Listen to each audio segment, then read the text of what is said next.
Hangmaiban constituency MLA KS Joy Kishan today said reopening of Khoiraman Imam Market would be better if the government thinks holding by-election is safe enough for the people amid the COVID-19 pandemic situation. Joy Kishan was addressing media at Khoyathong Pukri Achoba Mapal in Imphal. The MLA questioned the order of ECI and asked if the pandemic has been curbed in the country. District Social Welfare Thoubal and Volunteer for Rural Health and Action Vorha observed the International Day of Older Persons 2020 at Stobland Public School Complex under Thoubal district today. Coronavirus cases in India are surging rapidly even as the country enjoys one of the lowest fatality rates in the world. With over 63 lakh cases, India is second to only the US in terms of total cases. Daily cases in India are also rising faster than any other country at the moment, and experts have warned that COVID-19 situation in India could worsen during the upcoming winter months. Globally, the tally of coronavirus cases stands at 3.4 crore while 2.5 crore individuals have recovered of the deadly disease.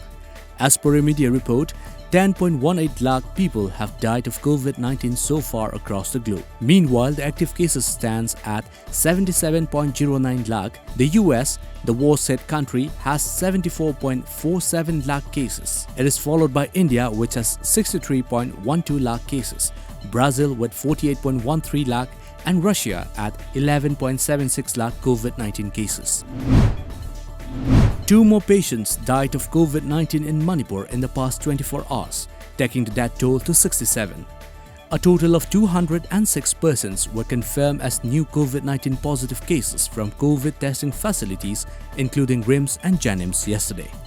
The virus case tally in Manipur spiked to 10,983 while 8,460 have been cured and discharged. The number of active cases in Manipur is 2,454 now. The recovery rate of the state improved to 77.02%. Frustrated over frequent disruption of BSNL service, heads of different localities in border town Moreh have demanded removal of BSNL tower from Moreh. According to our Moreh correspondent, Moreh Ward No. 2 Mission Vang Chairman Thongkhosai Lungdim, Moreh Ward No. 1 Home Guard Vang Secretary John Mate and Molhoi Vang Ward No. 1 Chairman SP Tautang expressed dismay over the erratic BSNL network.